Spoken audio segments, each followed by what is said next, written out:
Soldiers, sailors, and airmen of the Allied Expeditionary Force, you are about to embark upon the great crusade toward which we have striven these many months.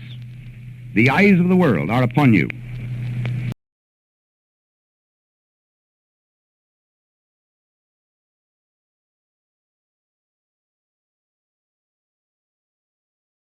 I was born in Omaha, Minnesota. I lived on a farm 2 miles west of Hope, Minnesota, a 160-acre farm, and that's where my childhood began. I was number 7 in a family of 8. I had 4 older brothers, 2 older sisters, and 1 younger brother.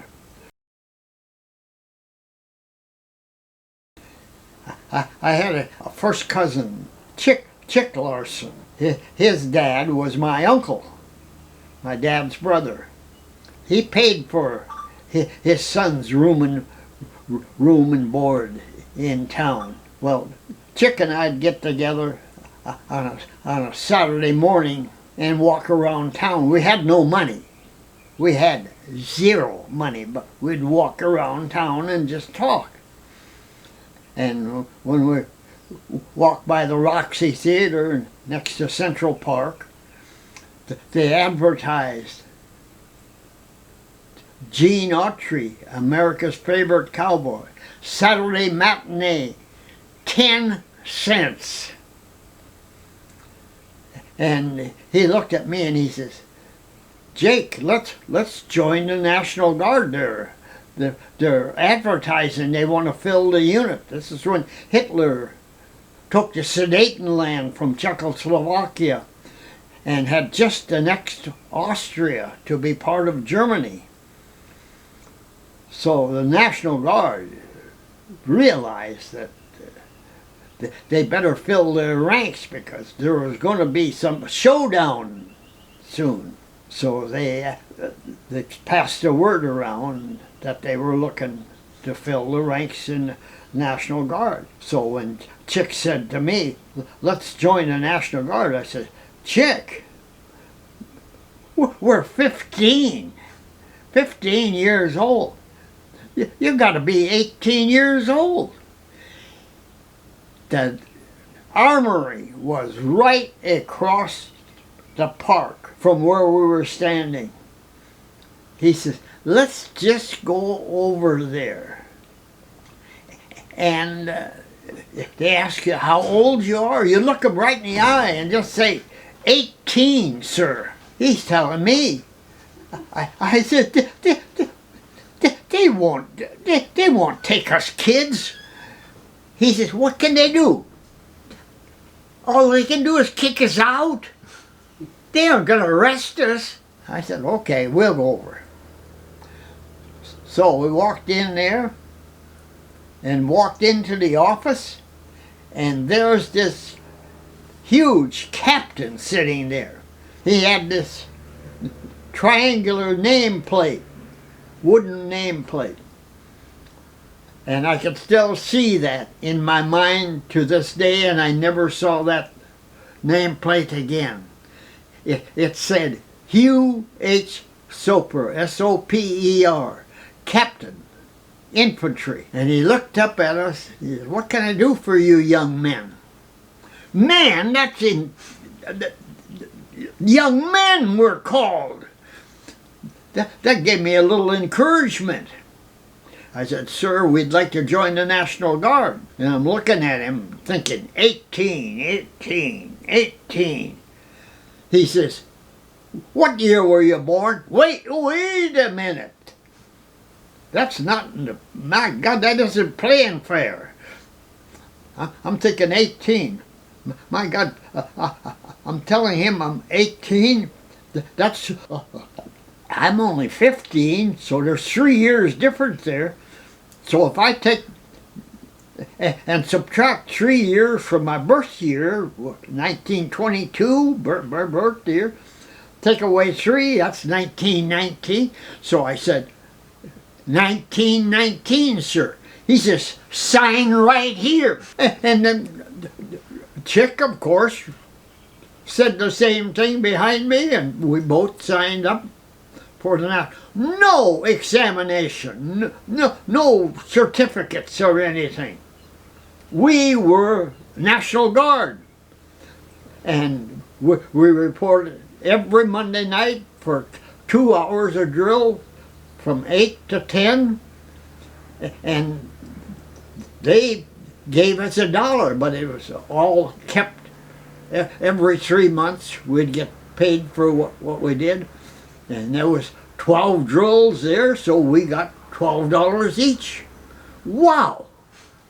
$12 when you don't have any money is like money from heaven. But when we got that $12 in uniform, we could go to Steve's pool hall and sit there at 15 years old, order a pitcher of beer for 25 cents. A pitcher of beer for 25 cents. And if I drank a glass of that beer, that was about it. But Chick was so much bigger than me, and he could finish that off. After the Japanese hit Pearl Harbor, we were already in federal service by that time, the National Guard. February 10th, 1941, the National Guard units across the United States were put into federal service. I think there were 28 or 29 divisions. I'm not going to say for positive which one it was, but there were that many divisions of National Guard put into federal service. Our army at that time was only 150,000 for all the United States. The National Guard took place of the Army. We were the Army then. No more National Guard, we were the Army. But we were the same unit that was National Guard was put into service. So I was part of the 34th Division, 135th Infantry Regiment.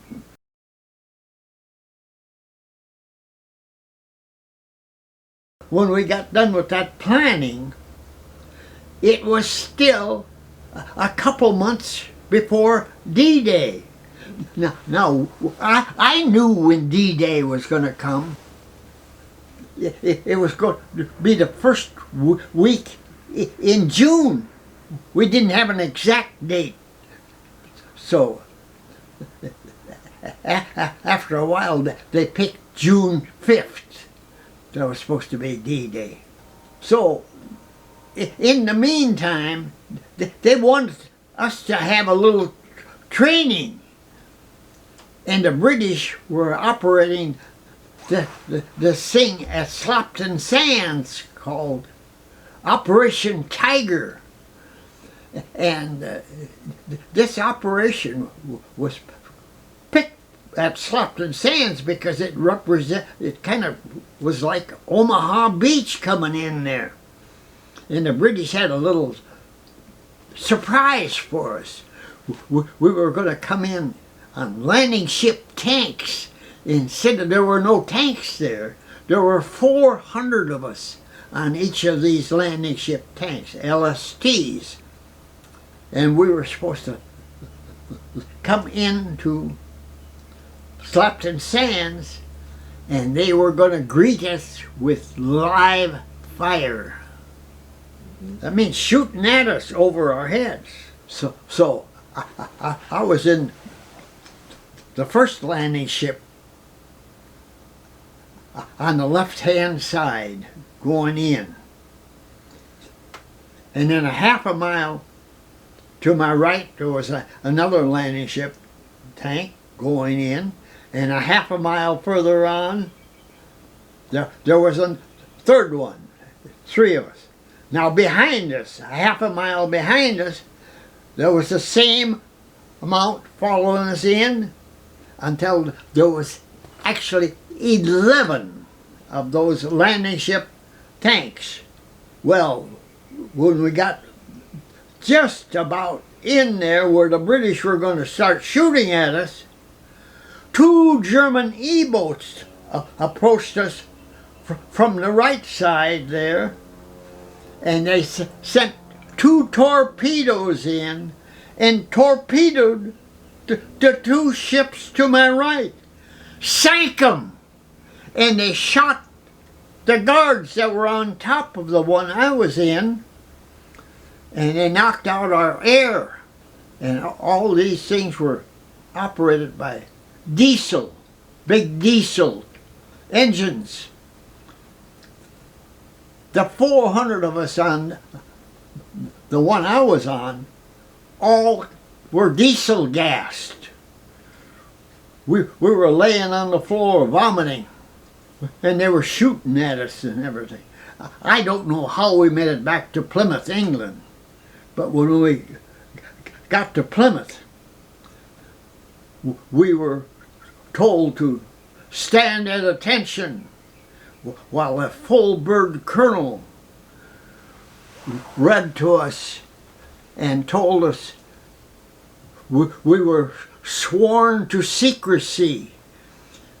If we even talked about this operation where 2 landing ships were sunk, we could be court-martialed. So this was top secret for 40-some years after I got out of the service. The British brought it out, and then I could talk about it. But those 2 landing ship tanks that were sunk there, 795 of those guys died there. 700. And that was never recorded. It was just put into the records. Lost at Omaha Beach. See, there's something no one knows about. You never see this. But you can look in your iPhones and look up Slapton Sands, Operation Tiger, and I was there. Of all the people, I know of nobody else still alive. Why is this happening to me? Why is this happening to me? And then I land on Omaha Beach. I came onto Omaha Beach by ship. The ship was the command ship. Eisenhower, Bradley. I was with the generals. It's a crazy thing. But I came in with part of the First Army, the 16th Infantry Regiment. I came in with soldiers from the 16th Infantry Regiment. We had 3-4 foot raises and up and down of those landing craft infantry. We had 30 on each little boat. And I was the first one in there, so I sat right by the Navy operator. And I had full view of the guys in front of me. And we messed around there. We were on there for about 2 hours. It seemed like 10 days with that up and down. And those guys got so seasick, they started vomiting. Man, they vomited so much, it kind of made me feel sick. And I don't get seasick. When I say I'm the luckiest man in the world, that is one of the reasons I'm lucky. I don't get seasick. So when we landed, that Navy operator was so afraid of getting in too close and getting hit by the shelling from this floor that he let us out, and I was up to my chin in water, and up with my rifle above, and that's the way we came in. So being the first on, I was the last off. So I followed in step with the 29 in front of me. And I was more afraid of stepping on a landmine than I was about being shot at. And they were just shooting all the time. And here, other crafts were unloading too at the same time of us. And they fell in line the same as us. That whole beach that was underwater now, when that was, tide was way out, Rommel had that mined. 1 million mines were put on Omaha Beach. Think of that. And we had to walk through those. And then all these obstacles we came to for the landing ships to get by were booby-trapped.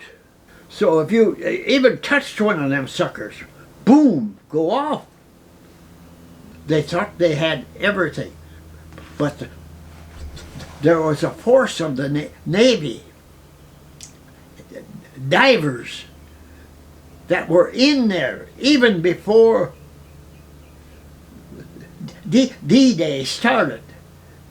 Those guys from the Navy went in there and took those booby traps off those things. God, think of it. The Germans didn't even know they were in there doing that. I'm telling you things that aren't even in the print. Nobody knows about these guys. They were Navy men. They were the first to lose a lot of their guys that came in there. Because when shooting started, then the Germans discovered that here, there's already guys there taking the booby traps off, so they shot at those. That wasn't in the plans. The plans was that the Air Force was supposed to drop bombs on Omaha Beach. The bombs were not to hurt the Germans. It was to give us places where we could duck down in and hide. See, away from the shelling that the Germans were giving us. But there was none. We were in the wide open. And when I got out of the water, there was a berm there, kind of like a sandstone berm. I had 2 machine guns. 2 of the machine guns that shot 1,200 rounds a minute. You can't even, it's so fast, it's just, like that, and they could shoot out 60 rounds by that time. It's so amazing. And they were shooting at me, and I got behind this berm. So right in front of me, they were right on up the sand, and I'm laying there, man, oh man, and I smoked cigarettes at that time, and I dug in. I had a waterproof package of cigarettes, and I dug out a cigarette and put it in my mouth. My God, my matches were wet. And I sensed that there was a soldier to my left. And I said, hey, buddy, have you got a match? And I got no answer. So I turned around. And there was no head under the helmet. And at that exact moment, it was like that soldier's soul was telling me, get up and run now, right now. So I did.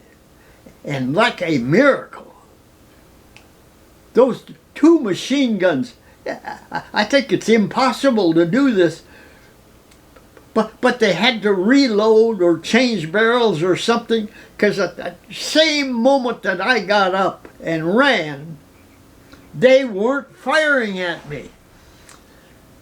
But that it lasted, say, a minute. I don't know, minute and a half, and they were back firing at me, and I was running. I weighed 120 pounds, 5'10", and I said to myself, by golly, how come they're missing me? I guess the Germans aren't good at shooting at toothpicks.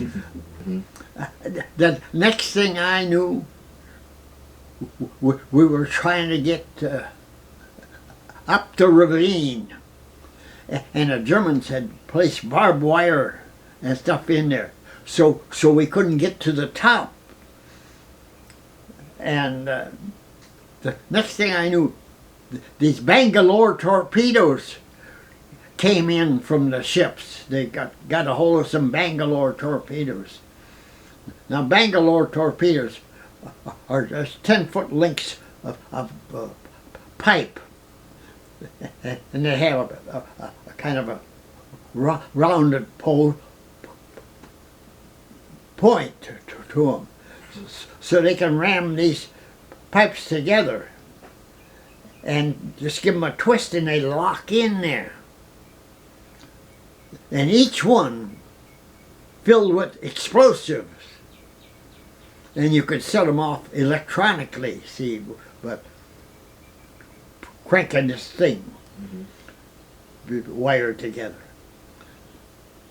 Now the first 2 of those pipes were put together, and the guy that put those together was killed right there on the spot. Another guy took over and put in the 3rd one, and he was killed. Then another guy put in and detonated those things. That cleared all that debris, that wires and stuff out of there. So we had a place to get up that ravine. As quick as we got up that ravine and got behind the Germans out there, they cleared out. They have no defense from the back. They got out of there as quick as we got behind them. We did not move from there for 30 days. We had trouble capturing San Lo. That was our first objective. And the Germans held tight. It seemed like I was always tired. I had to work that night. I don't remember much of the night, but I do remember a German reconnaissance plane coming over at midnight. He dropped these small little parachutes about the size of a handkerchief full of magnesium burning and lighting up the sky like it's sunlight, daylight. And our anti-aircraft starts shooting up at him. Oh, I have to tell you that before all this happened, when Colonel Hill called me in, I had just dug my foxhole. I had placed a litter at the bottom of that foxhole. And before I could even use it, that's when Colonel Hill said that he wanted to see me. Well, I told Madison Rich, hey, I've got to work. You can use my foxhole. No, he says, Jake, I got my fart sack all done here. I'm crawling in. So he laid his M1 Grand Rifle on that litter that I placed in there. So when our anti-aircraft started shooting up at those planes, I don't remember anymore. pretty soon, I was being relieved. It was 7:30 in the morning. So I went right to Madison Rich. He's getting up, and he picks up his rifle off of my litter. And the rifle breaks in two. A piece of shrapnel that had been shot up at that plane came down and hit that rifle. So it broke it in two. Think of that. If I'd have gone to sleep there, or he'd have gone to sleep on that litter, either one of us would have not be here. Here's a little interesting thing. While I was there, I had the first, that was the first chance for them to use penicillin. They gave me penicillin, and I just loved this stuff. It made a new man out of me.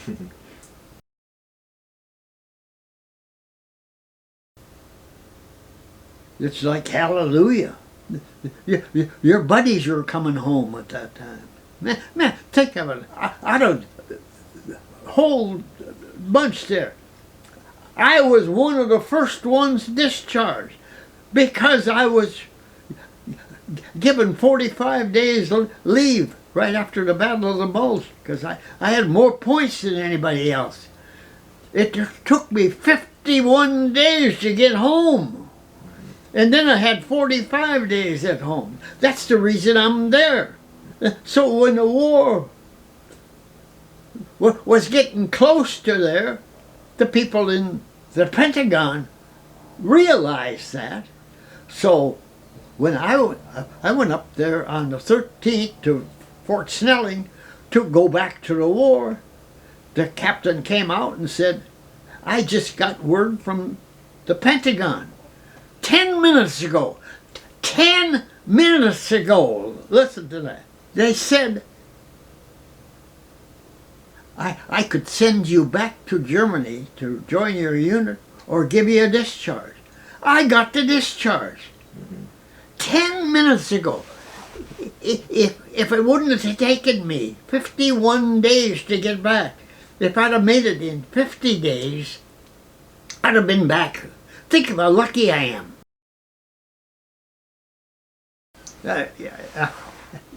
The first thing I want to emphasize is I am not a hero. The heroes that made it possible for me to get through are buried over there. Those are the true heroes. God, I'm far from a hero. I was up, I did my duty, but I never looked to be called a hero. Heroes are the ones that buried over there. They made it possible for me to be here and tell this story to you right today. And if anybody watches TikTok, I am a star on TikTok. And it's amazing. Story time with Papa Jake. All lowercase and just cram it together. Story time with Papa Jake. I've got over 500,000 people that just follow me along. It's what an honor for an old man like me. It has changed my life. When I went over for the 78th anniversary of D-Day, being wheelchaired between all these crowds of people reaching out, and I hear voices come there, Papa Jake, that's my name on TikTok. They picked me up on TikTok. God, I get teary-eyed when I talk about it. That I'm noted around the world, it seems like. It's crazy. It's plain crazy. I'm still that country boy from Minnesota.